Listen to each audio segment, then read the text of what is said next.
বার্তা বিভূষণং অমরপ্রতিষ্ঠাং প্রবর্ধনপদিবং বন্দে জীবন জীবন সত্যনুষ্ঠান পরম প্রেমময় শ্রী ঠাকুর বিশ্ব কল্যাণময় শ্রী শ্রী পরমা যুগাচার্য শ্রী শ্রী পরমা আচার্য শ্রী দাদাঙ্গনাথ ଆଜିର ଏହି ପବିତ୍ର ଯିବା ଉତ୍ସବ ତଥା ସତ୍ସଙ୍ଗର ବରେଣ୍ୟ ପରିଚାଳକ ମହୋଦୟ ଶ୍ରୀ ଶ୍ରୀ ଠାକୁରଙ୍କର କର୍ମୀ ମଣ୍ଡଳୀ ପ୍ରାଣର ଗୁରୁ ଭାଇମାନେ ମାଆମାନେ ପିଲାମାନେ ସମସ୍ତଙ୍କର ଆନ୍ତରିକ ବ୍ୟକ୍ତିପୂର୍ଣ୍ଣ ରାହ ଜୟଗୁରୁ ସୁନ୍ଦର ଭାବରେ ଭଜନ କୀର୍ତ୍ତନ ଏବଂ କୋର ମନମୁଗ୍ଧ କର ତାଙ୍କ ଲାଗେ या परे आलोचनार पर्व से दिन श्री श्री ठाकुर कहते तमें किसी लोक कौन एक स्थान में समवेत हल बेस गान टान भजन कीर्तन कल किंतु सता संबंधी कौन आलोचना कल ना किसी भी है ना कीर्तन कौन हुए कीर्तनटा केबे सृष्टि है आज धर्ममारे जो प्रकार घटना सब घटुची भातृ विवाद होची आर तार पड़ुनी सी कहूँ राम बड़ सी कहूँ कृष्ण बड़ सी कहूँ जीशु बड़ सी कहूँ ईसाई धर्मटा बड़ तमें मुसलमान हो जाओ ये बढ़िया अच्छी नाई आज भी क्या कहले ठाकुर को दीक्षा नियो किए से ठाकुर आमर तो प्रभु जगन्नाथ होती पुरी श्रीक्षेत्र ताको अपेक्षा किए बड़ अच्छे पुणी ठाकुर को दीक्षा कहीं नबू जय जगन्नाथ कहीदेले तो हो गला यही प्रकार मानस भितर जो विकृति गुड़ाक अच्छी तार समाधान कथा श्री श्री ठाकुर किए आसले केबे जदि मुसलमान मानकर ठाकुर मोहम्मद ही थांती ख्रिस्टियन मानकर ठाकुर जदि जीसस ख्राइस्ट ही थांती आ हिंदू मानकर ठाकुर जदि श्रीकृष्ण ही थांती एक समय रे जणे जेरुसलेम रे जणे वृंदावन रे आ जणे मक्का मदीना रे जन्म ग्रहण करते एमती केबे हेई नहीं ये प्रकार अबद्धता आम भीतर अच्छी बोली ये कंट्राडिक्शन ये सृष्टि सृष्टार जे मालिक जहाँ को कहती जहाँ बिना निर्देश गछर पत्र भी हले ना ये सृष्टि सृष्टार जे मालिक से जेतेबेले मानुष तन धरी धरावतन करती कह जाए पुरुषोत्तम पुरुषोत्तम परंपराटा विश्वास करा जाए रामचंद्र ठारू आरंभ होइछि सेही सकाशे समस्ते कहते रामराज्य माने पुरुषोत्तम राज्य 5114 बीसी ख्रीष्टपूर्व 5114 मसीह जीशु कृष्ण आसी अर्थात वर्तमान हूँ 2025 मसीहा 5114 युक्त 2025 समान 7100 केते वर्ष पूर्व रामचंद्र के जानी ना सत्ता भी नथिला एवं रामचंद्र आवर्तमान 3227 बीसी 3227 ख्रीष्ट पूर्व अर्थात 3227 युक्त 2025 तापर 5000 वर्ष पूर्व श्रीकृष्ण को किए जान नथिला रामचंद्र को गुरु थे विश्वामित्र वशिष्ठ श्रीकृष्ण गुरु थे अंगिरस सांदीपनी मुनि शिक्षा गुरु दीक्षा गुरु थे अंगिरस एवं 623 बीसी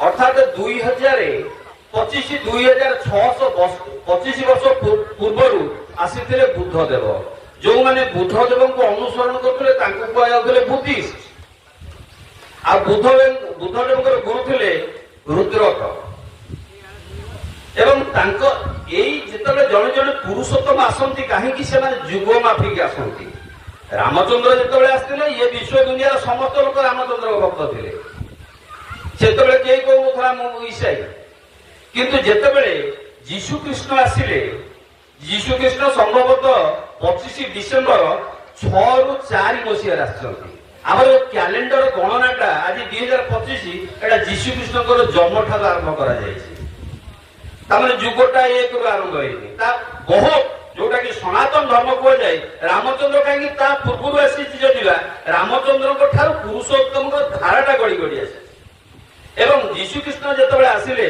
क्रुशविद्ध करागला 36 वर्ष भगवान श्रीकृष्ण ଯେତେବେଳେ ଶ୍ରୀମଦ ଭଗବତ ଗୀତାର କଥା କହିଥିଲେ ତାଙ୍କୁ ହୋଇଥିଲା 80 ବର୍ଷ ଏବଂ ତାଙ୍କ ପରେ ଯେତେବେଳେ ଜିସସ୍ କ୍ରାଇଷ୍ଟ ପରେ ଜିସସ୍ କ୍ରାଇଷ୍ଟ ତାଙ୍କର ଗୁରୁ ଥିଲେ ଜନ୍ କ୍ୟାପ୍ଟିଷ୍ଟ ଏବଂ ଜିସସ୍ କ୍ରାଇଷ୍ଟଙ୍କ ପରେ 571 ମସିହା ସେତେବେଳେ ଆସିଲେ ମହମ୍ମଦ ତାଙ୍କର ଗୁରୁ ଥିଲେ ଗ୍ରାବିଏଲ ଫିରେଜ 571 ମସିହା ପୂର୍ବରୁ କେହି ମୁସଲମାନ ନଥିଲେ ମହମ୍ମଦ ଥିଲେ ମୁସଲମାନ କୋଉଠୁ ଆସିଲେ ଯୋଉମାନେ ମହମ୍ମଦକୁ ଅନୁସରଣ କଲେ ତାଙ୍କୁ କୁହାଗଲା ମୁସଲମାନ ଜିସସ୍ କ୍ରାଇଷ୍ଟକୁ ଯୋଉମାନେ ଅନୁସରଣ କରୁଥିଲେ ସେମାନେ ଖ୍ରୀଷ୍ଟିଆନ ରାମଚନ୍ଦ୍ରଙ୍କ ପୂର୍ବରୁ କେହି ଖ୍ରୀଷ୍ଟିଆନ ନଥିଲେ କିନ୍ତୁ ତାର ବାସ୍ତବିକ କଥାଟା ହଉଛି ଯେତେବେଳେ ପୁରୁଷୋତ୍ତମ ଆସନ୍ତି ସେତେବେଳେ ସମସ୍ତେ ତାଙ୍କୁ ଅନୁସରଣ କରିବା ଦରକାର କିନ୍ତୁ ଏଇଟା ହୁଏ ନା ଯୋଉ କଥା ଶ୍ରୀ ଠାକୁର କହିଲେ ଭକ୍ତର ସ୍ୱଭାବ ପତଳା ଅହଙ୍ଗଯୁକ୍ତ ପୁରୁଷୋତ୍ତମକୁ ସେ ଚିହ୍ନି ପାରେ କିନ୍ତୁ ଯେଉଁମାନେ ଅହଙ୍କାରୀ ସେମାନେ ପୁରୁଷୋତ୍ତମକୁ ଚିହ୍ନି ପାରନ୍ତିନି ଏବଂ ଅଦ୍ୟାବଧି ଯୋଉ 8 ଜଣ ପୁରୁଷୋତ୍ତମ ଆସନ୍ତି ତାପରେ ଆସିଲେ ମହମ୍ମଦଙ୍କ ପରେ ଆସିଲେ 1486 ମସିହାରେ ଚୈତନ୍ୟ ଦେବ ଯେତେବେଳେ ଜିସସ୍ କ୍ରାଇଷ୍ଟ ଆସିଲେଣି ମହମ୍ମଦ ଆସିଲେଣି ଶ୍ରୀକୃଷ୍ଣଙ୍କର ପରେ ଇଏ ସବୁ କଥା ଯୋଉ ଭୁଲିଗଲେଣି ଲୋକ ଲୀଳା ପୁରୁଷୋତ୍ତମ ହଉଛନ୍ତି ଶ୍ରୀକୃଷ୍ଣ ରାମଚନ୍ଦ୍ର ଥିଲେ ମର୍ଯ୍ୟାଦା ପୁରୁଷୋତ୍ତମ ଆପଣଙ୍କର ଆମର ଜୀବନ ଦୁଇ ପ୍ରକାର ଜୀବନ ଆମର ଗୋଟେ ବ୍ୟକ୍ତିଗତ ଜୀବନ ଅଛି ଗୋଟେ କର୍ମମୟ ଜୀବନ ଅଛି ଆପଣ ଡାକ୍ତର ବୈଜ୍ଞାନିକ କୃଷକ କୌଶଳୀ ଯାହା ଗୋଟେ ସଙ୍ଗୀତକାର ହେଇପାରନ୍ତି କିନ୍ତୁ ଆପଣଙ୍କର ଗୋଟେ ବ୍ୟକ୍ତିଗତ ପ୍ରାଇଭେଟ ଲାଇଫ ଅଛି ସ୍ୱାମୀ ସ୍ତ୍ରୀ ପୁଅ ଝିଅର ସଂସାର ସମସ୍ତେ ଗୋଟିଏ ଢଙ୍ଗରେ ବସନ୍ତି ଜୀବିକା ବିଭିନ୍ନ ପ୍ରକାର କିନ୍ତୁ ଜୀବନ ଗୋଟିଏ এই জীবনের যে মার্গদর্শক সেই হচ্ছেন পুরুষোত্তম আর তাঁকু বাদ দেলে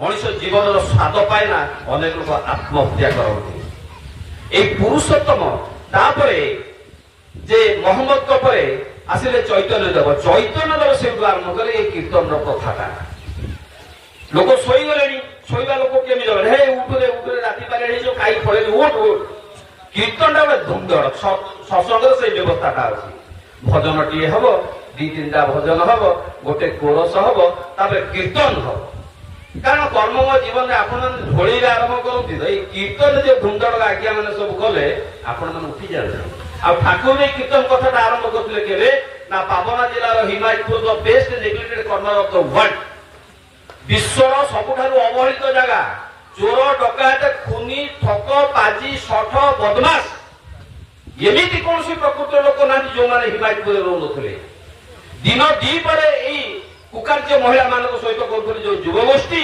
সেতবে ঠাকুর কইলে এগুলা সাবাড় করিবে কেমিতি এই ইউথ পাওয়ার এমিতি গোটে ফোর্স মানে কিছু বি করদেবে সে ঠাকুর কলে নিজে তো কহନ୍ତି পুরুষোত্তম সে কোঅর্ডিনেট কলে কীর্তন লেখিলে কীর্তন লেখি এগুলা ডাকিলে আস সব ডেইব এই সব যে ছুয়া আমার সব ডেউଥିଲେ কেড়ে বড়িয়া ডেউଥିଲେ এই যেমিতি হেলে বি এই মতরে সেমানে মতুয়ালা হয়ে উঠুଥିଲେ এবং যেতবে চৈতন্য দেব আসলে চৈতন্য দেব 50 বছরে তাঁর জীবন ইহলীলা সম্বরণ করলে চৈতন্য দেব পরে আসলে রামকৃষ্ণ ঠাকুর রামকৃষ্ণଙ୍କର গুরু ଥିଲେ তোতাপুরী এবং এই চৈতন্য দেব গুরু ଥିଲେ তোতাপুরী কেশব ভারতী এবং রামকৃষ্ণ ঠাকুরଙ୍କର গুরু ଥିଲେ তোতাপুরী রামকৃষ্ণ ঠাকুরଙ୍କର ঠিক ତାଙ୍କର ଯିବାର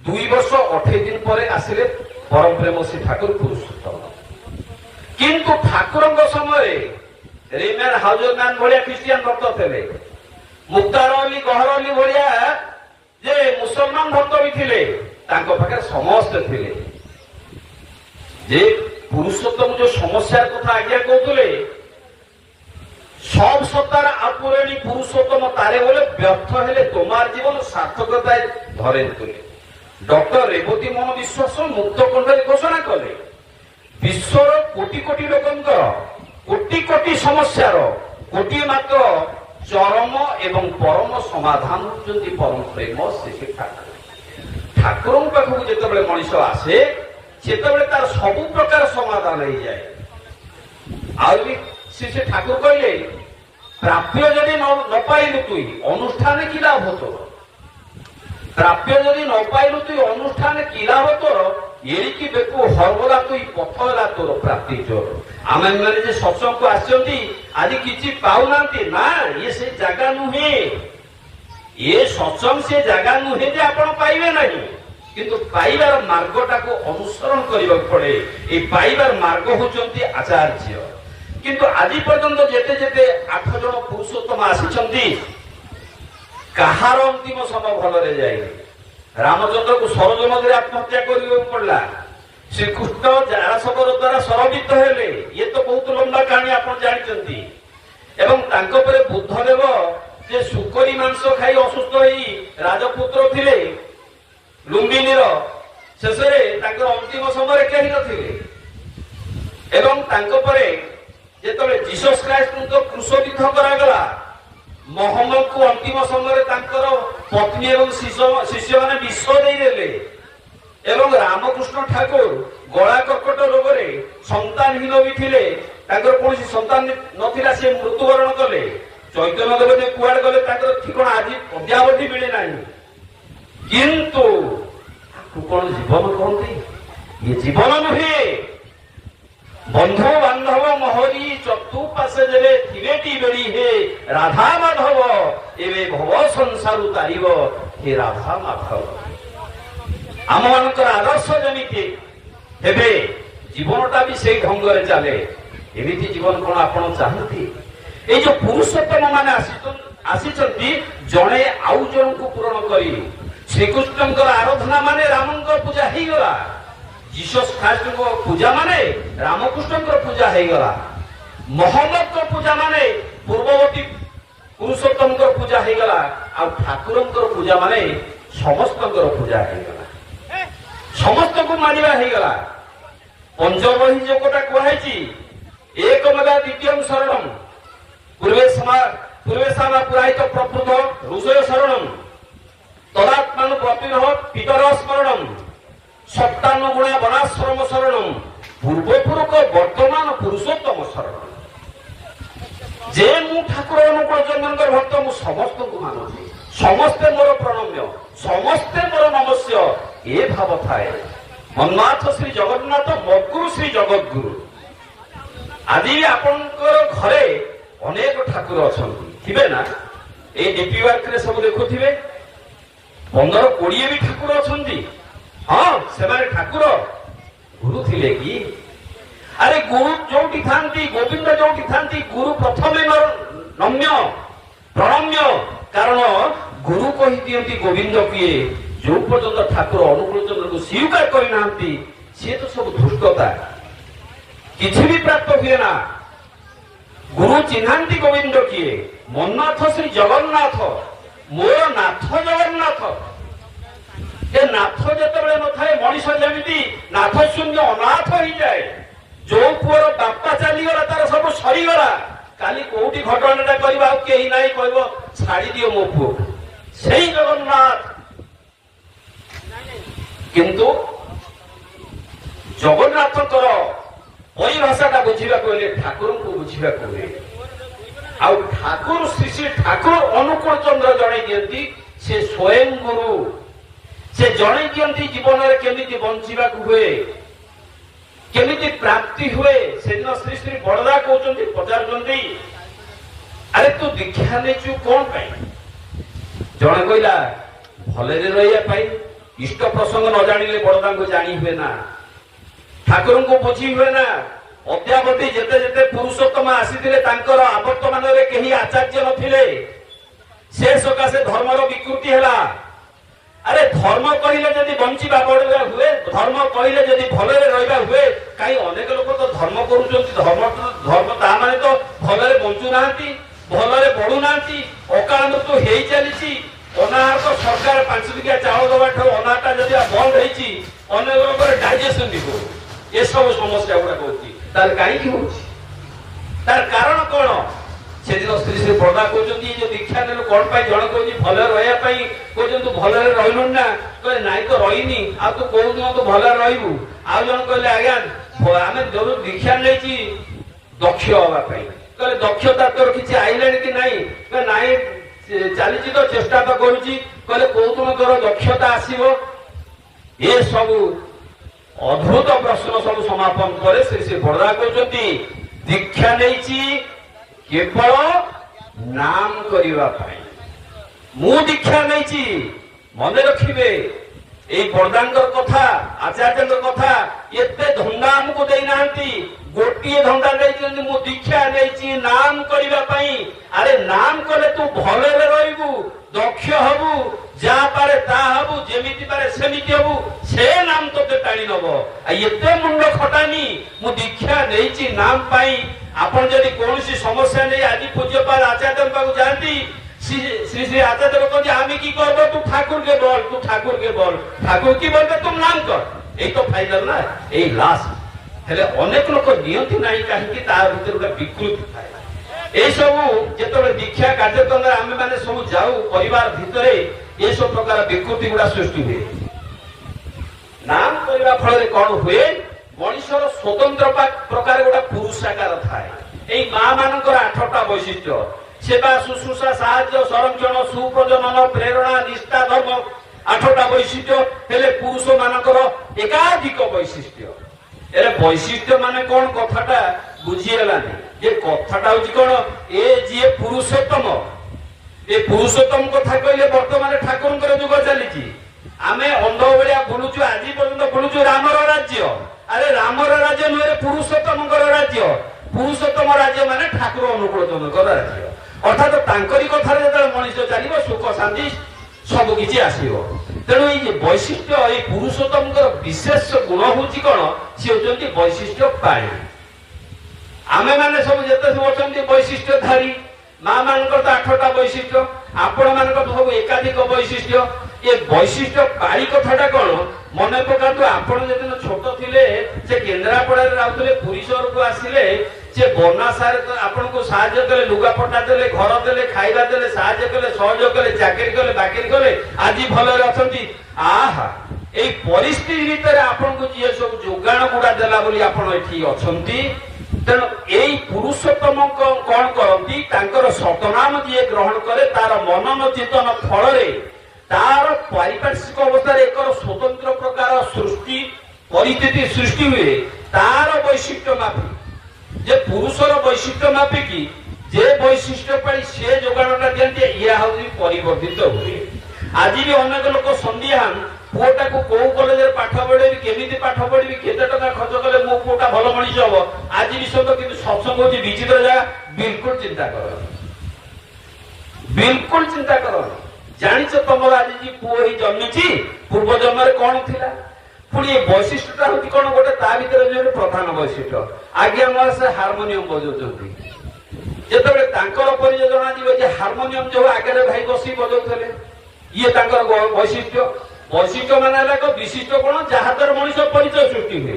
तांकर आउ गोटे कथा से जने टीचर हारमोनियम बजाएर पैसाटा मिले ना ये पुरुष शब्दटा आसी पुरु धातुरु जार अर्थ होची पूर्ण परिचय पुरुषटा दी मालटा टाका टाका ये टाकाटा जदि रोजगार न करिवो ताले हबो कोन आमे जे आज दुखरे आपण आछंती शतकड़ा 99.9% लोक ठाकुर पाखु आछंती जगन्नाथ किछि मागु नाही तोते धन मागु नाही जन मागु नाही मागु जे तम श्रद्धा बाली रतटा बिल्कुल मिछ कथा या आमे टाका चाहि पैसा टाका पेते हेले टाका दिते होबे। तेणु श्री श्री आचार्य कहते एमती ठाकुर किए देखी अन्य मैंने बुलेब कि कहे छल कौशल करेंगे देउरिया ताबी दे कहे पैसा दे मोर ठाकुर देवर वचन दे मो मालटा मत दे दे सीधा तो बुलेब कि कहीं कह मालटा दे दे प्रारब्ध फल कटे बोली श्री श्री ठाकुर कहते मनुष्यर ये जो वैशिष्ट्य गुड़ाक अच्छी जे वैशिष्ट्यटा हूँ 2 प्रकार गोटे प्रारब्ध वैशिष्ट्य गोटे अर्जित वैशिष्ट्य। जड़े लोक पूर्व जन्म जन मास्टर थिला 80 वर्ष बयस से मरीगला किंतु तार डीएनए भितर जो मास्टर जो नॉलेज टिक संरक्षित होता है नष्ट हुए ना से प्रोटेनिक वर्ल्ड आंटी प्रोटेनिक वर्ल्ड गला से सोल बुलिला से नॉलेजटा संरक्षित सी तो आउ थे लैंडिंग कर पुरुषोत्तम दरकार पुरुषोत्तम जो आसती दिखती नाम नाम कले कौन नाम मनन कले से जो सोलटा लैंडिंग कला नाम मनन कले से मास्ट्रिया गुणटा बाहर पुरुषोत्तम कौन करते नाम फल तार विकासटा हुए। आउ कौन करती पुरुषोत्तम थिला मास्टर करदेवे लेक्चर, थिला मेकानिक करदेवे इंजीनियर, से जहाँ थिला ताको डेभलपमेंट करदेवे। आपण जानते आपण पुओर वैशिष्ट्य कौन? अरे पुरुषटा किछि करिक तो टंका रोजगार करथला ना नहीं, ये जो टंकाटा जो रोजगार करते जो प्रकार गुणटा थे ताको कोदी प्रधान वैशिष्ट्य। पुरुषोत्तम ही प्रधान वैशिष्ट्यटाको पोषण दियंती। पुरुषोत्तम जानिचंदी आपण टाका चाहिए, सी जानचंदी आनंद पुरुषोत्तम केमती हेले। कथाटा भूलटा होची आमर, आमे बुझी परना। गोटे कथा होची सेटाको जे तांकर कांटेक्ट रे आमे आसी परनती। हां दे मो पुओता बयस हेले तार शिखि जीवनी, से एक ना धर्मटम कर कर गाळे बाजे पड पळेला मो संसार बळी जीव। एमती नुहे, धर्मटा अंगांगी भावे जड़ित। कारण आपण को पुओ जदि सतनाम पाइला तार मनन चिंतन कला सेन श्री ठाकुर कहिथिले तमे जदि तमर इष्ट चिंता चेतना भावना तमर संतान भीतर संचारित कर दे न पारिलो ताहाले मते ठकी देबा। आ काली तो पुओ भीतर इष्ट चिंता चेतना भावना संचारित हब नाम न नब, काली तो बेकार जो फुणी आसी कांदी कहू हे प्रभु रक्षा कर। अरे देइथिली बा तो पुओटा को कोलु कोन पुताका ये टिके छळे बळे कौशळे पाखरे बसई प्रार्थनाटा करी हातरे धरी इष्टभूति करी पारलु तार की बाप मां। ए बाप मां सहित कंप्रोमाइज पिला मान सहित केबे भी कंप्रोमाइज करोनी। से दिन श्री श्री बड़दा कहले कहले जेतेबेले जानिबु तोर बाप मां तते गाली गुलज करते, जानिबु तोर ए जन्मर कर्म फल कटुची। जेतेबेले बाप मां गाली गुलज करती जानिबु तू ए जन्मर कर्म फल कटुची। केडे शुभंकर कथा देखो। मां माने आपन को स्वामी जेतेबेले सासु ताको बापा गाड़ी लोक खुशी हे कहले तमर कर्मफल कटुची, जदि अस्वस्ति लगे आसबू बाहर टिके बुलीजु पुनर्बार बसबू पुणी गाड़ी दियो, ये जीवन सबू कर्मफल कटि जाऊ। जदि बापा माँ के बापा जदि के हाथ उठे मारती तोर जन्म जन्मांतर कर्मफल कटिबो। ए भलिया व्यवस्था को देखिछन आज्ञा? रुद्राभिषेक कले बोधे टंका 50,000-20,000 खंड खर्च हम, बापार गोटे चापुड़ से शक्ति अच्छी। अरे पुरुषोत्तम पाखु जी ना आसंती ता भीतर पितृत्व जगह ना भातृत्व जगह ना मातृत्व जगह तो माने तत्व माने तुक माने टेक्निक ना कायदा। पुरुषोत्तम से पुरुषोत्तम ही सिखे ताको पुरुषटा जतबे छे पुरुष अछि ठीक, किंतु पुरुषोत्तम पाखरे तार पुरुषत्व जागी उठे। अयोग्य हवा श्री श्री ठाकुर कहले जो माने सांसारिक जीवन विफल आध्यात्मिक जगत तांकर तमस्साचन जीवन में जब तुम्हें नाम करुच इष्टभूति जजन जाजन इष्टभूति करुच अभाव आसे। अरे जजन कल जाजन कल इष्टभूति कल, इष्टभूति तो जन्म जन्मांतर कर्म फल कटे। से सब अनेक प्रकार कथा जो कहते इष्टभूति कथा आम बंचीगलु इष्टभूति काली से टीका बंचाए इष्टभूति बहुत कांड कर आपण स्वतः पुरुषाकार अच्छी। इष्टभूति जो मुहूर्त करे से पुरुषाकार सहित दैवाकार संयोग हुए ताकू कहते भाग्य। थरे जन्मी थे जो भाग्य नहीं मनीष आज भावी ये जन्म तो किसी हलानी, ये जीवन किसी हलानी, किए नई की नहीं गलानी, किए पुओ गुडेला तो किए रेललाइन शोलानी जीवन को आत्महत्या कर जीवन टा विष सदृश हो परंपरा बस ठाकुर पाखे मनीष पुनर्जन्म लाभ करे। जन से दिन जन फिलोसोफर कहते जे you cannot change your law, you can change your attitude. If you change your attitude, this attitude can change your law. तमें तुम भाग्य को बदल दे पारिबनी, ता सत्य अभ्यास बदल दे पारिब तो। तमें जदि अभ्यास बदल दियो ना तुम भाग्य बदल जीव। देख काली सकाळ उठु नथलो, प्रार्थना करू नथलो, इष्टभूति करू नथलो, गुरुजन को प्रणाम करू ना, एबे करो ना। एई जो अभ्यास टिको तुम बदल देब। आज जो मैंने आज सत्संग आछन आपण माने आपण पई केबे भी आसी ना, या सत्य निराट सत्य न कहले भी सत्य। आपण निज संतान पाई आसंती, आपण संतान पाई आसंती। आज जहां पाखे निवेदन कर सी आपण संतान कथा कहते ना, आपण कथा कहते ना, सी कहते आपणकर नातीर कथा। आपणकर सुखटा व्यक्तिगत भाव में आपण पाखे सीमित नुहे। अरे हाली 20 वर्ष निज सुखे बंचब, पुत्र सुखरे बस आउ 20 वर्ष, नाती सुखरे बंचब आउ 20 वर्ष, 20, 30, 60 पिलारू बड़ हेले बाहर 20 80 सोशल कार्य ठाकुर चाहती आपण उन्नति, पुअर उन्नति, नातिर उन्नति। देखी कौटी ठाकुर मुंड बाड़ाई निज गुहारि कर सुखटा आपण भीतर सीमित नुहे। ଆପଣ ଭଲରେ ରହିଲେ, କୋଠା ଘର କଲେ, ଲକ୍ଷେ ଟଙ୍କାର ମାଲିକ ହେଲେ, ପୁଅଟା ମଦୁଆଇ ଦାଣ୍ଡରେ ବୁଲିଲାଣି, ଛାତି ଫାଟି ଯାଏନି? କାଲି ନିଜର ସନ୍ତାନ ଯଦି ଖରାପ ହେଇଯାଏ, ଆଠ ଭଳି ଦୁଃଖ ଦୁନିଆରେ ଆଜି କିଛି ନାହିଁ। ବାପ ତାର ବ୍ୟକ୍ତିଗତ ସାଧନ ଫଳରେ ଜୀବନ ପାଇଁ ଅନେକ ପ୍ରକାର ସୁଖ ଆଣିଦେଇପାରେ, କିନ୍ତୁ ହେ ପୁଅ ମାନେ, ତମେ ମାନେ ବି ମନେ ରଖ, ସତ୍ସଙ୍ଗର ଯୋଉ ମୂଳ ଆଦର୍ଶ ଟିକକ ହଉଛି ବାପା ମାଙ୍କୁ ପୋଷଣ ଦବା। ପରିଣତ ବୟସରେ ଅନେକ ଲୋକ ଦୀକ୍ଷା ନିଅନ୍ତି, କିନ୍ତୁ ତାଙ୍କର ଏଇ ଦୀକ୍ଷାଟା ଅନେକ ସମୟ ତାଙ୍କ ସନ୍ତାନକୁ ବି ପ୍ରଭାବିତ କରେ। 55 ବର୍ଷ ବୟସର ଜଣେ ବୁଢା ଲୋକ ଦୀକ୍ଷା ନେଇଗଲା, ଦୀକ୍ଷା ନେଇଛୁ ମାନେ ସୁଖରେ ରହିବୁ ନା, ଯଜନ ଯାଜନ ଇଷ୍ଟଭୂତ କରୁଛୁ ରହିବୁ। ହେଲେ ସେଠି ଯଦି ତାର ପୁଅ ପୋଷଣଦାୟୀ ବାପର ହୁଏ, ବାପର ଧର୍ମବଳ ତାକୁ ପ୍ରଭାବିତ କରିବ, ସେ ତାର ପାରିପାର୍ଶ୍ୱିକ ଅବସ୍ଥା ତାକୁ ସୁଖରେ ରଖିବ ହିଁ ରଖିବ। ତେଣୁ ଆମେମାନେ ଆମ ପିଲାମାନଙ୍କ ପାଇଁ ଆସିଛୁ, କଠୋର ଭାବରେ ତାଙ୍କୁ ଏ କଥା ପାଳନ କର। ସେଦିନ ମାଟିଏ ତାର ପୁଅର ଜାତକ ନେଇ ଜ୍ୟୋତିଷ ପାଖକୁ ଯାଇ କହୁଛି, କୁହନ୍ତୁ ତ ଅବଦାନ, ମୋ ପୁଅର ଅବସ୍ଥାଟା ଏତେ କାହିଁ ଭଲ ରହୁନି, ଦେହ ପା ଭଲ ରହୁନି। ଅବଦାନ କହିଲେ ତୋ ପୁଅର ଗୁରୁଚଣ୍ଡାଳ ଦୋଷା, ପୁଅର ଗୁରୁଚଣ୍ଡାଳ ଦୋଷା, ଜୀବନ ସଙ୍କଟାପନ୍ନ, ବଞ୍ଚିବ ନାହିଁ। ମାଟି କାନ୍ଦି କାନ୍ଦି ଆତୁର ହୋଇ କହୁଛି କି ବାଟ କଣ କିଛି ନାହିଁ ଅବଦାନେ। ପଣ୍ଡିତ କହୁଛି ବାଟ ଅଛି ଯେ, ପୁଅଟାକୁ ହେଲା ଆଜି 7 ବର୍ଷ, ପୁଅକୁ 21 ବର୍ଷ ହବା ପର୍ଯ୍ୟନ୍ତ ରାତି ବେଳା ଖାଇବୁ। ସେ ମାଟି ବି ଖାଉନି, କାହିଁକି ନା ପୁଅଟାକୁ ବହୁତ ଭଲ ପାଏ, ପୁତ୍ର ଦାୟରେ ଖାଉନି। ତେଣୁ ଆପଣମାନେ ଇଷ୍ଟପଥରୁ କୋଉ ନ୍ୟାୟରେ ବିଚ୍ୟୁତ ହଉଛନ୍ତି? ଯଦି ବିଚ୍ୟୁତ ହଉଛନ୍ତି, ଏଟା ସ୍ପଷ୍ଟ ବୁଝିବାକୁ ହବ, ଆପଣମାନେ ଆପଣ ସନ୍ତାନକୁ ଭଲ ପାଆନ୍ତି ନାହିଁ। ଏଇ ମୁହେଁ ମୁହେଁ ଭଲ ପାଇବା ହୁଏ, ଶ୍ରୀ ବଡଦା ଏ କଥା କହୁଥିଲେ। ଏଇ ମୁହେଁ ମୁହେଁ ଭଲ ପାଇବା ହେଉଛି ଭଲ ପାଇବାର ଚାହିବାଟା। ଭଲ ପାଇବା, ଭଲରେ ରହିବା, ଦିଟା ହଉଛି ଅଲଗା କଥା। ଆଜି ସଂସାର ଭାଙ୍ଗିଗଲା, କେବଳ ଗୋଟିଏ ମାତ୍ର ଏଇ ମା ମାନେ ଭାବିଲେ ଯେ ଭଲରେ ରହିବେ। ଭଲରେ ରହିବେ କାହାକୁ ନେଇ? ନା ସ୍ୱାମୀକୁ ନେଇ। ନେଟା ନଥିବ, ସ୍ୱାମୀ ସ୍ତ୍ରୀ 2 ଜଣ ଥିବୁ, ଘରେ ଗୋଟେ ଭଡା ନେଇଥିବୁ, ସିଏ ଯାଉଥିବେ ଅଫିସ, ନହେଲେ ମୁଁ ଯିବି ଅଫିସ, ଆଇଆ ଛୁଆଟାକୁ ପାଳିବ, ଏମିତି ଏମିତି ଚାଳିବୁ। କାହିଁ ସେ ବୁଢା ବୁଢୀଙ୍କ ନେଟା ଦାୟିତ୍ୱ ନବୁ? କେଡ଼େ ଚିନ୍ତା ସତରେ। ଜାଣନ୍ତି ଆପଣଙ୍କ କୋଳରେ ଯୋଉ ସନ୍ତାନ ସବୁ ବଢନ୍ତି, ଏମାନେ କିଏ? ଏଇମାନେ ହଉଛନ୍ତି ଆପଣଙ୍କ ଶ୍ୱଶୁରଙ୍କର ପୂର୍ବଜ। ଏଇ ମାଟି ଯେତେବେଳେ ବାହା ହେଇ ଶାଶୁଘରକୁ ଆସେ, ସ୍ୱାମୀର ଗୋତ୍ରରେ ପ୍ରବେଶ କରେ, ସେତେବେଳେ ଯୋଉ ଯୋଉ ସନ୍ତାନ ମାନଙ୍କୁ ଦିଏ, ଶ୍ୱଶୁର ଭଲ ଲାଗନ୍ତି ନାହିଁ, ଅଥଚ ପୁଅ କେମିତି ଭଲ ଲାଗିଲା। ଆପଣଙ୍କ କୋଳରେ ଯୋଉ ଚନ୍ଦ୍ରକଳା ଭଳି ଯୋଉ ପୁଅ ବଢୁଛି, ଏଇ ହଉଛନ୍ତି ଆପଣଙ୍କ ଶ୍ୱଶୁରଙ୍କର ପୂର୍ବଜ।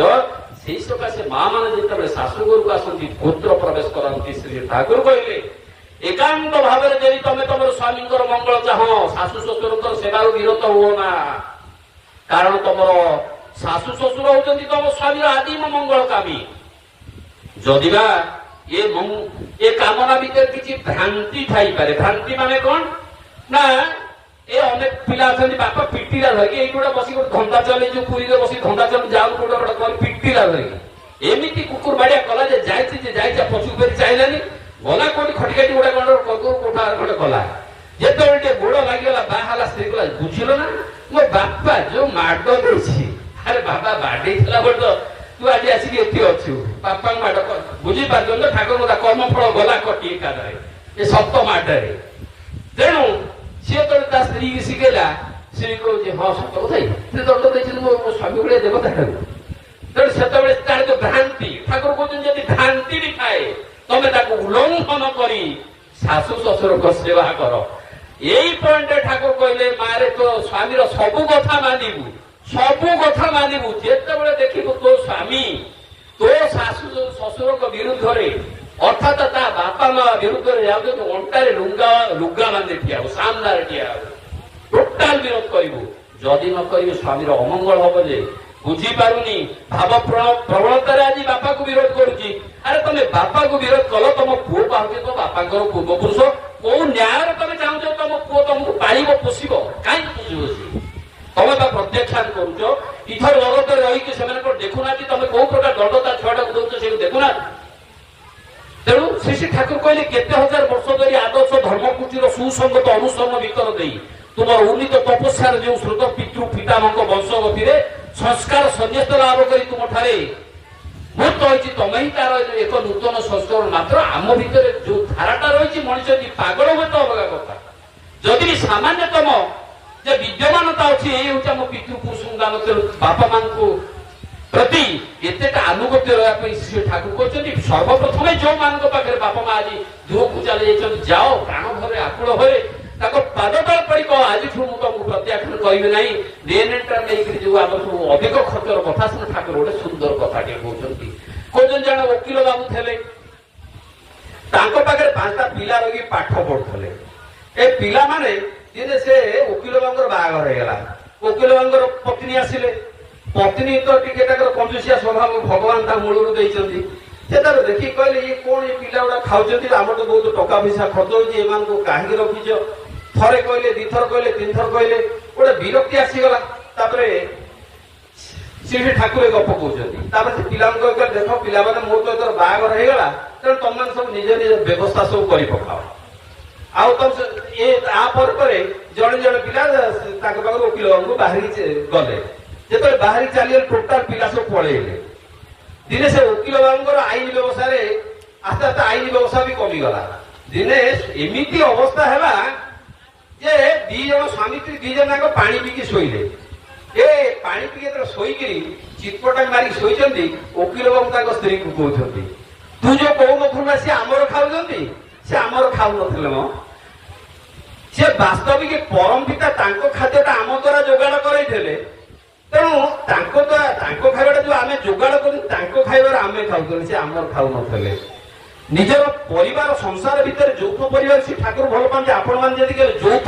ପରିବାର ରହୁଥିବେ ଇଏ କଞ୍ଜୁସି ପଣିଆଟା କରିବେ ନାହିଁ କଞ୍ଜୁସି ପଣିଆ କଲେ କଣ ହବ ଆପଣ ଯେ ଭାବୁଛନ୍ତି ଆପଣ ସାନ ଭାଇ କି ସେ 2 ଭାଇ କିଛି କରୁନାହାନ୍ତି ଅଜଗାଟା ବୁଲୁଛି ଆରେ ଖାଉନା ସିଏ ଏ ଖାଉଛି ବୋଲି ଆପଣଙ୍କର ପାଉଛି ତା ଖାଇବାଟା ପରମ ପିତା ଆପଣଙ୍କ ଦ୍ୱାରା ଯୋଗାଡ଼ କରୁଛନ୍ତି ଏ କଥାଟା ମସ୍ତିଷ୍କ ରଖିବେ ଆପଣଙ୍କ ଦ୍ୱାରା ଯଦି 50ଟା ଲୋକ ଖାଇଗଲେ ଭଲ କଥା ଲୋକ ବା ଅନସତ୍ର କରୁଛନ୍ତି ତେଣୁ ଯାହା ଖାଇଯାଉ ଓକିଲ ବାବୁଙ୍କ କଥା ଏଇଟା ଠାକୁରଙ୍କ କଥା ପରମ ପିତା ଯୋଉମାନେ ଦିଅନ୍ତି ଅଧିକ ଦିଅନ୍ତି ପରମ ପିତା ତ ଶକ୍ତି ଦିଅନ୍ତି ତେଣୁ ସେଦିନ ଶ୍ରୀ ଶ୍ରୀ ଠାକୁର ଯାଉଥାନ୍ତି ଏଇ ସମୟରେ ଦେଖିଲେ ଦଳେ ଭିକାରୀ ସେ କହୁଛନ୍ତି ଭିକ ମାଗୁଛନ୍ତି ରାସ୍ତା କଡ ବସିକି ଠାକୁର କଣ କଲେ ଠାକୁର ଯେ ଭିକ ମାଗେ ଠାକୁର ବାବା ଆମା କି କୁଛୁ ଦାଓ ନା ଏ ଭିକାରୀ ଗୁଡା ଆମକୁ କଣ ମାଗୁଛି ପାର୍ଶ୍ୱଦ ଭକ୍ତ ମାନେ ଠାକୁର ଟାଣି ନେଇ ଆସୁଛନ୍ତି ଠାକୁର କାନ୍ଦି ଆପଣ ହଉଛନ୍ତି ଆରେ ତମେ ତାଙ୍କୁ ବୁଝେଇଲନି କାହିଁକି ତାକୁ ଟିକେ କହିଲନି କାହିଁକି ମୁଁ ତାକୁ ଯେତେବେଳେ ଦେଖେଇଦେଲି ସେତେବେଳେ ଜାଣିଲି ଜନ୍ମାନ୍ତର ଧରି କାହାକୁ କିଛି କେବେ ବି ଦେଇନାହାନ୍ତି ସର୍ବସ୍ୱ ଖାଇ ଆଜି ଭିକାରୀ ଅବସ୍ଥାକୁ ଆଜି ଯାଇଛନ୍ତି ଯଦି ମତେ କିଛି ଦେଇଥାନ୍ତା ଭିକାରୀ ତ ନାଶ ହେଇଯାଇଥାନ୍ତା ଯୋଉ କଥା ହଉଛନ୍ତି ଶ୍ରୀ ଶ୍ରୀ ଆଚାର୍ଯ୍ୟ ଦେବ ଯେ ଇଷ୍ଟଗୁରୁ ପୁରୁଷୋତ୍ତମ ପ୍ରତୀକ ଗୁରୁ ବଂଶଧର ରେତ ଶରୀରରେ ସୁପ୍ତ ରହି ଜୀବନ୍ତ ଯିଏ ଆଚାର୍ଯ୍ୟ ସିଏ ହଉଛନ୍ତି ସ୍ପଷ୍ଟ ବିଦ୍ୟମାନ ଜୀବନ୍ତ ସେ ନିରନ୍ତର ଆଜି ବି ଠାକୁର ବଞ୍ଚିଛନ୍ତି ଯେତେବେଳେ ତାର ତ ସତ୍ସଙ୍ଗ ତ ସମୟ ନିର୍ଦ୍ଦିଷ୍ଟ 5 ମିନିଟ୍ ଅଛି ତେଣୁ ଏଇ ଯୋଉ ତାର ଯୋଉ ମୂଳ ଭିତ୍ତିଭୂମିଟା ସତ୍ସଙ୍ଗର ନଷ୍ଟ ହେଲା କାହିଁକି ଆର ମୂଳ କାରଣ ଉଦ୍ଘାଟନ କରି ଶ୍ରୀ ଠାକୁର କହୁଛି ତାର ମୂଳ କଥାଟା ହଉଛି ପ୍ରତିଲୋମ ବିବାହ ପ୍ରତିଲୋମ ବିବାହଟା କଣ ନା ବର୍ଣ୍ଣ ବଂଶ ବିଦ୍ୟା ସ୍ୱାସ୍ଥ୍ୟ ଶିକ୍ଷା ଇତ୍ୟାଦିରେ ବରଟା ଶ୍ରେଷ୍ଠ ହବା କଥା ଦରକାର କିନ୍ତୁ କନ୍ୟାଟା କମ ହବା ଦରକାର କନିଷ୍ଠ ହବା ଦରକାର କିନ୍ତୁ ଏଟା ଯଦି କୌଣସି କାରଣ ଯଦି ଏପଟ ସେପଟ ହେଇଗଲା ଧରନ୍ତୁ ଆପଣ ପୁଅ ବାହାର କରନ୍ତି ପୁଅଟା ମାଟ୍ରିକ ଆଉ ଯୋଇଟା ଝିଅଟା ବହୁତ ସୁନ୍ଦର ଝିଅ ବିଏ ପଢିଛି ଝିଅ ମୋ ଛୁରୀ ମୁଣ୍ଡ ତାକୁ ବାହାର କରିଦିଅ ନାମଟା ନବ କାହିଁକି ନା ଝିଅଟା ତ ଅତୀବ ସୁନ୍ଦରୀ ହବ ଆପଣ ନିକୃଷ୍ଟିଆ ପୁଅକୁ ଯେତେବେଳେ ଆସିବ ସେ ଆଗେ ସୈତାନ ଆପଣଙ୍କୁ ଭାବିବ ନା ଆମକୁ ସେ ବନସ ପୁଅଟା ବରଂ ଭଲ ଥିଲା ଏଇ ମାଙ୍କଡଟା ପାଇଁ ମୋ ବାପା ତ କଲା ସେ ମଲା ହେଇକି ଦେଇଛି ଅଜଗା ତା ଭିତରେ ଯୋଉ ଝିଅ ଭିତରେ ଯୋଉ ବିକୃତିଟା ସ୍ୱାମୀ ପ୍ରତି ସୃଷ୍ଟି ହବ ଆଉ ସନ୍ତାନଟା ତ ଝିଅ ମାନେ ଜନ୍ମ ଦିନ ପୁଅ ମାନେ ଜନ୍ମ ଦେଲେ ଅଲଗା କିଛି ବ୍ୟବସ୍ଥା ହେଇଥାନ୍ତା କିନ୍ତୁ ଝିଅ ମାନେ ତ ଜନ୍ମ ସନ୍ତାନଟା ଯଦି 9 ମାସ ଧରିକି ସନ୍ତାନଟା ତାର ଗର୍ଭରେ ବଢେ ତାର ଚିନ୍ତା ଚେତନା ଭାବନା ସବୁଗୁଡା ତା ଭିତରେ ସ୍ଥାନ ପାଇବ ତେଣୁ ସ୍ୱାମୀ ପ୍ରତି ଯୋଉ ବିତସ୍ର ଭାବନା ଯଦି ମନ ଭିତରେ ଆସେ ଏଇ ଯୋଉ ସନ୍ତାନ ଗୁଡା ଜନ୍ମ ହନ୍ତି ସେମାନେ ରୋଗ ସଂକୁଳ କ୍ଷୀଣ ମସ୍ତିଷ୍କ ସ୍ୱଳ୍ପାୟୁ ଯଦି ଶ୍ରୀ ଠାକୁର କହୁଛନ୍ତି ଯେ ପ୍ରତିଲୋମ ବିବାହରେ ଆପଣ ସନ୍ତାନ ମାନେ ଯେ ଡାକ୍ତର ଇଞ୍ଜିନିୟର ବୈଜ୍ଞାନିକ ହେବେ ତା ନୁହଁ ସେମାନେ ସବୁ ହେବେ ଶ୍ରୀ ଠାକୁର କହୁଛନ୍ତି ମୋଟାମୋଟି ଭାବରେ ଯଦି ତାଙ୍କର ସ୍ୱାସ୍ଥ୍ୟଟା ଭଲ ହେଇଗଲେ ଶୈତାନ ଠାରୁ କୌଣସି ଗୁଣରେ କମ ହେବେନି ଏଇ କରୋନା ଯୋଉ ମହାମାରୀ ସବୁ ହେଲା ତାକୁ ଗୋଟେ ବୈଜ୍ଞାନିକ ବାହାର କଲା ନା ନାହିଁ ସର୍ବନାଶିଆ ସବୁ ବୈଜ୍ଞାନିକ ନାହାନ୍ତି କଣ୍ଟ୍ରାକ୍ଟ ସବୁ ରଳ ଖାଇଯାଉନାହାନ୍ତି ରାସ୍ତା କାହିଁ ଗଳି ପଡୁଛି ये सब प्रतिलोम विभाजन सन्तान आउ गोटे कौन होची ना प्रतिलोम विभाजन तो सन्तान गुड़ा सर्वप्रथम ता बापू को मानिबे मां तो ता स्वामी की माने नहीं ତେଣୁ ଇଏ ପୁରା ସିଆଡେ ଆସିଲା ପରେ ରିଭେଞ୍ଜ ନେଇକି ବାପୁକୁ ମାନିବ। ତେଣୁ ପିତା ସ୍ୱର୍ଗ ପିତା ଧର୍ମ ପିତା ହିଁ ପରମ ତପ ପିତରି ପ୍ରୀତିମା ପ୍ରିୟନ୍ତ ସର୍ବଦେବତା ଶ୍ରୀ ଶ୍ରୀ ବଳଦା କହିଲେ ଯୋଉମାନେ ବାପାଙ୍କୁ ମାନନ୍ତି ନାହିଁ ଯୋଉମାନେ ପିତାଙ୍କୁ ମାନନ୍ତି ନାହିଁ ସେମାନେ ପରମ ପିତା ଧରି ରଖିପାରିବେ। ଦୀକ୍ଷାର ସର୍ବପ୍ରଥମ ମନ୍ତ୍ର ହଉଛି ଆରାଧ୍ୟ ଦେବ ପିତାଙ୍କୁ ତମେ ନିତ୍ୟକାର ନମସ୍କାର ଜ୍ଞାନଦାତା ସିଏ ଜାଣ ଶ୍ରୀ ଗରୁଟେ ତୁମକୁ ସେ ଥିଲା। ଆପଣ ଦୀକ୍ଷାରେ କେତେ ପ୍ରଗତି ହେବ କୁଆଡେ ଯିବେ କେତେ ଇଷ୍ଟ ଅଲଗା କଥା ଛାଡିଛନ୍ତି ସେ ପାଟା ଆଣ୍ଠାନ୍ତୁ ବାପାକୁ ଜୁହାର ହୁଅନ୍ତୁ ଆଣ୍ଠାନ୍ତୁ ବାପାକୁ ଜୁହାର ହୁଅନ୍ତୁ। ଦେଖିବେ ଡିପିଆର ଦେଖାଯାଉଛି ବହୁତ ଜଣ ଦୀକ୍ଷା କଥା କହିବେ ସେ ଡେଇଁକିରି ପଳେଇବେ।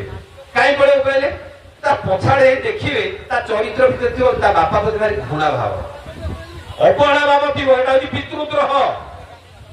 ତେଣୁ ପିତୃଦ୍ରୋହ ଯୋଉମାନଙ୍କ ଭିତରେ ଅଛି ସେମାନେ କେବେ ସେମାନଙ୍କର ହବ ନାହିଁ ଦୀକ୍ଷା ନେଲେ ବି ଛାଡିବେ।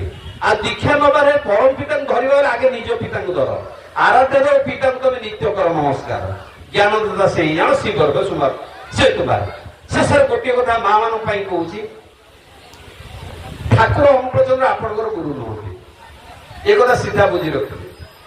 ଆପଣଙ୍କର ଆଦ୍ୟ ଗୁରୁ ଆପଣଙ୍କ ସ୍ୱାମୀ। ଆପଣ ଠାକୁରଙ୍କୁ ଏଇ ସକାଶେ ମାନନ୍ତି କାହିଁକିନା ସିଏ ହଉଛି ଆପଣଙ୍କର ଗୁରୁଙ୍କର ଗୁରୁ। ଆରେ ସ୍ୱାମୀ ଯାହା ହଉ ବୈଦିକ ମତରେ ବାହା ହେଇଛ ନା ବିଧି ତମର ବିଧାନ। ସେଦିନ ଆମେ ଶୁଣିଥିଲୁ ଏଇ ମା ମାନଙ୍କର ଭାଗ୍ୟଟା ପଥର ତଳେ ବିଲକୁଲ ନୁହଁ। ଆପଣଙ୍କ ଭାଗ୍ୟଟା ସବୁ ପଥର ତଳେ ଫଟ କିନ୍ତୁ ଓଲଟି ପଡିବ। 20 ବର୍ଷ ବାପ ଘରେ ଥିଲେ 20 ବର୍ଷ ଶାଶୁ ଘରକୁ ଆସିଲେ ସ୍ୱାମୀଟା ଅଜଗା ହେଲା ଏତେ ଦେଇ ନେଇ ପାଇଲାନି କିନ୍ତୁ ସ୍ୱାମୀକି ଶଶକ ଆଇଛନ୍ତି ନା ଟେକ୍ନିକଟା ଶିଖି ଦିଅନ୍ତୁ ସ୍ୱାମୀକି ସ୍ୱୟଂ ଜ୍ଞାନ କରିବେ। ଠାକୁର କହୁଛନ୍ତି ଯେ ତମର ଗୁରୁ ଭକ୍ତିଟା କେତେ ହେଲା ଜାଣିବ କେମିତି ଯଦି ସ୍ୱାମୀ ଭକ୍ତିଟା ଦ୍ୱିଗୁଣିତ ହେଇଛି। ଯଦି କପେ ଚା ଦଉଥିଲେ ଦୀକ୍ଷା ନେଲା ତ 2 କପ ଦେଲେଣି ତାହେଲେ ସ୍ୱାମୀ ଭକ୍ତି ହେଇଛି। ତେଣୁ ବିଛଣା ଶୋଇବା ସ୍ୱାମୀ ଠିଆ ହେଇତେ ପାରିଦେବେ ଯେ ସ୍ୱାମୀ ଭକ୍ତି ହେଲା ଶୋଇବା ଆଗରୁ ବିଛଣା ପାରିଦେବେ ସ୍ୱାମୀ ସ୍ୱାମୀ ସ୍ୱାମୀ ଏତିକି ଭାବିଦେବେ ତାଙ୍କ ନାଁଟା ସ୍ୱାମୀ। କାହିଁକିନା ଏଇ ଛୋଟିଆ ଟେକ୍ନିକଟା କେତେ ଦିନ ଜାଣିବେ ଆପଣଙ୍କ ଆନୁଗତ୍ୟ ସ୍ୱାମୀ ପ୍ରତି ଯୋଉ ଆନୁଗତ୍ୟ ଦେଖିବେ ଆପଣ ଯୋଉ ସନ୍ତାନ ହବ ଦେବ ସନ୍ତାନ এই স্বামীଙ୍କର ସୁଖଟା 20 ବର୍ଷ ଆଉ 20 ବର୍ଷ ଆପଣ ଏନ୍ଜୟ କରିବେ ପୁତ୍ର ସୁଖରେ। କିନ୍ତୁ ସ୍ୱାମୀ ପ୍ରତି ବିକୃତ ମନୋଭାବ ଯଦି ସୃଷ୍ଟି ହବ ନା ତାହେଲେ ସର୍ବନାଶ କାର ହବ ବ୍ୟକ୍ତିଗତ ଆପଣଙ୍କର ହବା ସହିତ ଅନାଗତ ଭବିଷ୍ୟତରେ ଆସୁଥିବା ଆପଣଙ୍କର ସନ୍ତାନର ସୃଷ୍ଟି ହବ। ସେ ପିତୃଭକ୍ତ ହବ ନାହିଁ ପରବର୍ତ୍ତୀ ପର୍ଯ୍ୟାୟରେ ମାତୃଭକ୍ତ ହବ ନାହିଁ ଗୁରୁଭକ୍ତ ହବ ନାହିଁ ଅକାଳରେ ଜୀବନ ଝଡ଼ିଯିବ। ତେଣୁ ସର୍ବପ୍ରଥମେ ସ୍ୱାମୀ ଭକ୍ତି ବଜାୟ ରଖିବେ। ଶ୍ରୀ ଠାକୁର କହିଲେ ପୁରୁଷ ଚାଲିବ ଇଷ୍ଟପଥେ ପ୍ରଜ୍ଞା ଅନୁପମା। ପୁରୁଷ ଚାଲିବ ଇଷ୍ଟ ପଥେ ପଡ଼ା ପଡ଼ୋଶୀକୁ ନେଇ ସ୍ତ୍ରୀ ଚାଲୁଥିବ ସ୍ୱାମୀର ପଥେ ଇଷ୍ଟ ଭାବକୁ ହୃଦୟ ବହି ଏଭଳି ଯୋଉଠି ନାହିଁ ମା ଲକ୍ଷ୍ମୀ କଣ ସ୍ୱରକୁ ଆସିବେ ଶୁଭ ମନାସିବା ପାଇଁ ଶୁଭ ମନାସିବା ପାଇଁ ଶୁଭ ମନାସିବା ପାଇଁ ଜୟ